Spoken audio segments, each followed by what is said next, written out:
Hey guys, welcome to another edition of Hacks, Hints, Tips, and Tricks. This is the That's Not for Painting edition. So I want to go through some stuff that could maybe make your life easier or, let you look at stuff a little differently than you might have otherwise. These are some of the things that I use, I guess, when I'm painting or to help facilitate painting that you might not consider. So first up is this dop kit. I actually found this one at Aldi. It's a pretty decent size. Ooh, let me get that open. It's got the wire frame in it, so it will stand up. You've got some side pockets. You've got plenty of space in here. This is a 48 half pan palette, so good size. That's not a problem. This is the 30 set of the Caran d'Ache Neo colors. Also fits. It will fit different size journals. My Kilimanjaro, I'm still so sad that they're no more. You can see that fits. These are, I think, A4 and A5. Sorry, British sizes, I don't. And then it just folds back down. Like I said, you've got lots of pockets on the sides, so you can keep stuff separate. But the big thing that caught me on this one, and actually the reason I ended up grabbing it, is because it has a separate section in the bottom. Let me get everything situated here. And you've got your, you've got a spot for brushes. And so that is actually what caught my attention initially, that you would have a spot for brushes and they would be secure and not moving around. You could also put your other stuff in here. This obviously fits. It's a pretty deep little spot in the bottom. I'd say a good 2 inches deep. So you can fit all that stuff in there. So I liked that. This is probably what I'm going to be using. I'm hoping to get into some like urban sketching and stuff. So this is probably what I'm going to be using for that. And now that we're talking about storing brushes and moving them around, I have two things for you that you might find helpful. So as I have mentioned previously, I'm about to pack up. We are headed towards our next contract, and so we are going to be moving several hundred miles away from where we currently are. And one of my big things when I'm packing up art supplies is, what do I do with my brushes? So I have two things for you. The first, let me grab one of these, are these little mesh covers. These are actually made for makeup brushes, I believe, but they just slip right on and pull right off. And then your bristles are protected. You can get some different sizes of them. So I got two sizes in my pack. As you can see, this is a much bigger brush, but it slips on and off quite easily. And then you're protected. Now, if you, like on some of these, I've noticed if you keep pulling backwards, you are going to bend some bristles back. But for the most part, it's pretty easy peasy if you're not doing something like tossing them in your backpack. This is I feel like a good way to protect those. This is a slightly smaller size. It's also a little stiffer. So if you've got smaller brushes, this came in a pack of both of these. I ended up sticking mine in a little Ziploc bag so they didn't go everywhere. But you got both sizes in here. So yes, I have a lot of brushes. So those are really nifty. I'm really happy I found these. Yeah, so that's actually what I'm going to be moving for the most part this next move. My other thing, so these the mesh things actually do work on these fan brushes, but of course it's going to pull them in because my brushes could sit for a couple of weeks like that. I didn't want my fan brushes to get ruined or get stuck like that. So shoot, I thought I had, what did I do with it? I had the box. There it is. So I decided on these. I had a box here that I had paint come in. Just happened to have it sitting around. So I just cut it, poked a hole in it, and now I can pull it up and tape it. And now my fan brushes are actually protected. And it even worked for my little fan brush. So I did end up with 2 of the bigger fan brushes, one I had bought, and then one I got as a set when I got my Rosemary and Company brushes. So, yeah. So that's how I'm going to transport my fan brushes. So I just closed the top, and then I went ahead and put a little bit of tape on the bottom just to keep the cardboard from moving around. So we've got that. And then, I don't know if you guys know this. If you have old gift cards, or this is, I think, an old insurance card, gift cards, these are actually super cool and useful for making lines and some other stuff. So I use them here to make a lot of the marks on the trees. You can get different size marks depending on how you do this. So you just take the edge of the card. As you see, I cut this one down specifically so I could fit it into a palette and run it through, and then just slide across on your sheet. And you can get some really cool effects like that. They're not always going to be the same because your paper texture and the way it picks up paint, this edge is not going to give you the same mark as this edge. So that's a cool thing to use. And I also used it here on this when I did my clips here.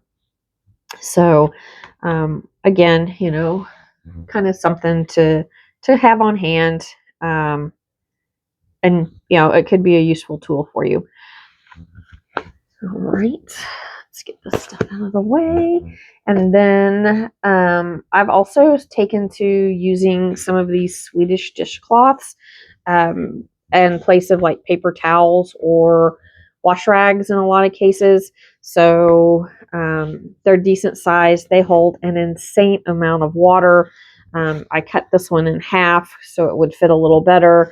Once they get wet, they will kind of give you a funny shape. You can throw these in the washer and not have to worry about them. The only downside I will say to these is when they're dry, if you bend them, they will tear. But they hold so much water compared to a wash rag or a paper towel or anything like that. So I really like these. Let's see what else. So if you need a water bowl or something to put water in, especially if you don't want something breakable or that kind of thing, I recommend these dog bowls. So these are just little travel dog bowls. They're small, fold up pretty flat. They're easy to come by, and they're usually pretty cheap. So a lot of times those little collapsible water bowls, they're not very big. They don't hold a whole lot of water, which may be fine for you, but sometimes they're just kind of stupid expensive for no reason. This is a bigger bowl that is set up the same way. So I have these because obviously I have dogs. So when we travel, I like to keep these handy for our water breaks. But the fact that they fold down and they're easily out of the way and they would easily fit in a kit, something to consider if you want maybe a little bigger water supply there. I tend to rinse my brush a lot. When I mix, I don't like dipping a dirty brush into a new color. I don't like the cross-contamination.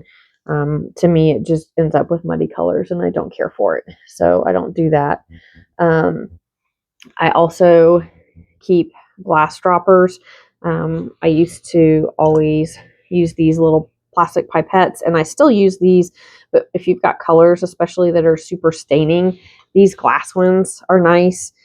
Because you can wash them, and the set I got actually came with a brush that you can clean it with, and I use these for a lot of things. in the case of the glass ones, I tend to use them. Ooh, let's see if I can not drop this everywhere. So if I've got a color that I need to move to a different spot, I will wet it down, mix it up with my brush, and then pull it up in my pipette and put it into the new spot. So if I'm cleaning out a palette or I want to reset a palette or something like that, that's typically how I do that. It's a lot easier to me to do it that way. And I have swapped palettes around several times doing that, and it's worked really well. And the fact that you can clean them and you're not throwing them away definitely appeals to me. I'm not as, I guess, conscious as some, but I try to be. So, stuff like this that you can reuse and clean. These plastic pipettes, the end is too small, so I can't even get that brush in there that was meant for this. And that's the downside, because once they stain, if you try to move your colors, then you may get some residual color in there. I also have, and this is going to be, I guess, oddly specific. If you have beam paints, it is hard sometimes to find a way to store them.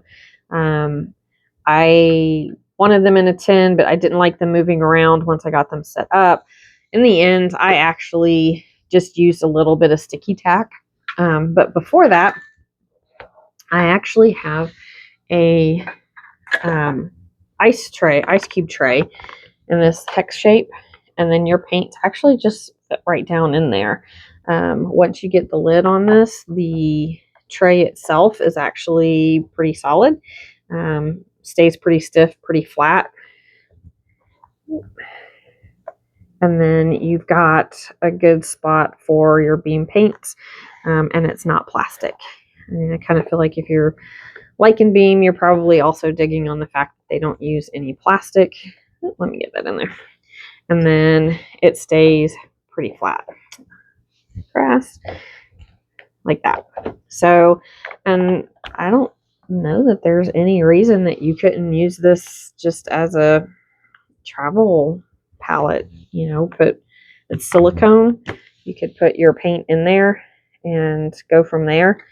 I have not tried that, but if you try that, let me know. Let me know if that works. Obviously, you wouldn't put something in there that's going to run a lot because you're not sealed completely at the top. But it would definitely be something to consider. And like I said, with Beam, because they've got that shape and stuff, I feel like it's kind of hard to find something to put them in and keep them from moving around a lot. So that's how I do mine. And then let's see, I'm going to have to zoom out for the next one. Let me move some stuff here. So you guys actually just saw this, but I didn't really talk about it. So for my swatch cards, you guys don't need to see the whole thing. I'm not gonna zoom out. So for my swatch cards, I actually use a baseball card holder. So I cut mine, I think they're 2.5 by 3 if I remember correctly. I usually cut a whole stack of them like this and then keep them handy, so if I end up with new paints, I have some handy. I don't have to cut them. And that's actually how I use that paper that I don't particularly like. Right now it's the Stonehenge paper that I despise. So this is nice because they're double-sided. I don't use it that way because I like being able to see my information on the back, but God forbid, if I end up with that many paints, I could definitely do that because you've got a pocket on both sides. So that's nice. Lots of storage. You've got lots of sheets. These sheets are readily available. Not hard to find at all. Neither is the folio itself. So I'm a big fan of, easy and easy to find. So I use this to hold all my swatch cards, that kind of thing. I use just a label maker and some clear tape to kind of make tabs, but you can get, I'm sure, sheets with tabs on them if you really want to do that. So, and then it also gave me the opportunity to kind of split these up as I wanted. You know, I really wanted to separate my pinks from my reds, for instance, and my violets from my purples, that kind of thing. And that helped me do it. It helps me visualize. I tend to be a very visual person. I think that in part comes from the ADHD. So, all right. And for this last one, or last couple, I am actually going to pause you for a moment because I am going to have to hold the camera, and that's not going to be fun. So stand by. All right. I will apologize for the shaky camera work, but I wanted to show this. This is what I am using currently as a brush holder. This is our Lord and Savior, Patrick Stump. He watches over me. If you don't know who that is, I'm so sorry for you. Anyway, so this came from Michael's. I think I got a coupon with it, so it cost me like 10, 11 bucks. And this is actually a crochet hook holder. So I have different sized brushes. Like I said, this was not expensive. I have got different size holes here. They get bigger as they go. The last two over here, I'll show you. So I had to re-drill them because they weren't quite big enough. I did not do it very prettily, but I'd made it so I could get some more in here and have those extra couple spots. So as you can see, it holds a pretty large number of brushes. I'm overall pretty happy with this. I gotta say, I had seen it, I had eyeballed it, and then didn't grab it, and I'm really glad I did. I don't like all my brushes in cups. I don't like all my brushes smushed together because it's hard for me to see them. I end up not being able to find what I want to find. So there's that. Let me grab the last thing. We've got one heathen, two heathens, and I think the other one's on the dog bed. These are my noisemakers. All right, so the last thing I want to talk about is this. It is a toolbox that you can stack together. The base unit is on rollers.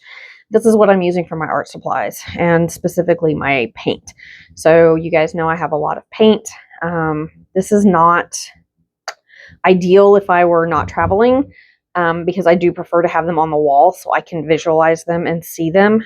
But for the travel thing, it's actually pretty awesome. So I store all my paint in here. Gotta hold on to it because it's heavy. It's got the dividers in it. I can set them up however I want as far as colors go. And be able to just, like I said, separate them however I feel I want to. And then this was actually kind of an add-on to the whole unit. So let me swing over here. This is actually the whole unit. This one came from Walmart. There's all kinds of different ones depending on where you live, different brands. And they all stack together and then lock together. So they end up moving as one whole unit. This has been awesome for me. The two bottom ones are more big open. This top one has a bunch of different little organization in it. And then my paints actually fit on top. So like I said, normally this would not be a great solution for me because I do like to see what I have and have handy. But for the travel scenario that we are currently in, this has actually worked really well for me. All right, and there you have it. Some more ideas that maybe weren't exactly made for painting, but do come in handy and are helpful. So hopefully some of those gave you some ideas, helped you out. If so, by all means, let me know. If you've got something that you think's a really good, that's not made for painting tip, then by all means, please let us know in the comments. I feel like the art community should be all about sharing and learning together. So let's make that happen because gatekeeping, not cool. All right, so go out there, guys. Have a good day. Go paint something.